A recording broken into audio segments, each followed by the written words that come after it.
l'Église fait partie du plan de Dieu. Parce que quand tu donnes ton cœur au Seigneur Jésus, la suite, c'est que tu puisses bénéficier d'un encadrement afin de croître en stature, voilà, et en sagesse, comme la Bible nous dit que Jésus également fréquentait le temple, grandissait en stature et en sagesse. Même Jésus a fréquenté une assemblée où il a reçu des enseignements, où il a été éduqué spirituellement. C'est le plan de Dieu. Et peu importe ce que les gens peuvent vous dire sur les réseaux sociaux, faire partie d'une église, être membre d'une église, après avoir donné son cœur au Seigneur Jésus, ça fait partie du plan de Dieu. C'est important que tu aies une vie de communion fraternelle avec d'autres personnes qui ont confessé le même Jésus que toi, qui pratiquent la même foi que toi, pour pouvoir vous fortifier ensemble, pour pouvoir vous édifier ensemble, pour pouvoir vous encourager mutuellement.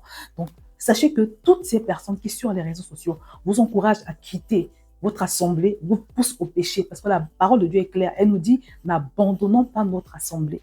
Si tu as fait la paix avec Dieu un jour, si tu as accepté Jésus, la prochaine étape, c'est que tu puisses bénéficier d'un encadrement dans une église que le Saint-Esprit va t'indiquer. J'insiste quand même sur ce point parce que c'est vrai qu'on ne peut pas nier le fait que de nos jours, il y a beaucoup de déviance.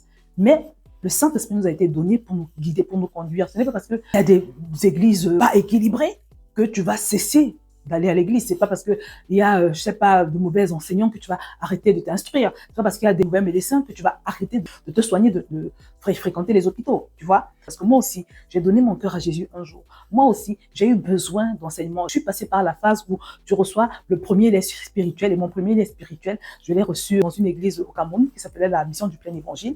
Je rends grâce à Dieu pour ces personnes qui étaient très simples et qui ont été puissamment utilisées par Dieu pour me donner vraiment la base, sans encadrement.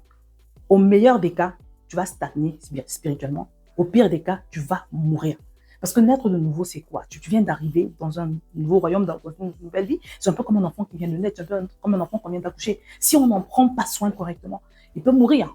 Tu vois? Ou alors, il va mal grandir, il sera atteint de kwashiorkor. Vous voyez?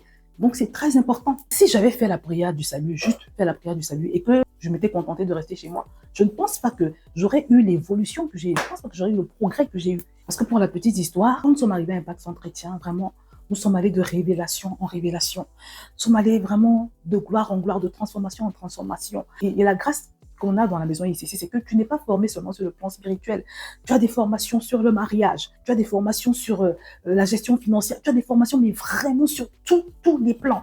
Tout pour te faire t'envoler, tout pour te faire progresser en fait. En fait, pour couper court, dans la maison ICC, nous avons connu une accélération et une multiplication sans précédent. Et je me rappelle...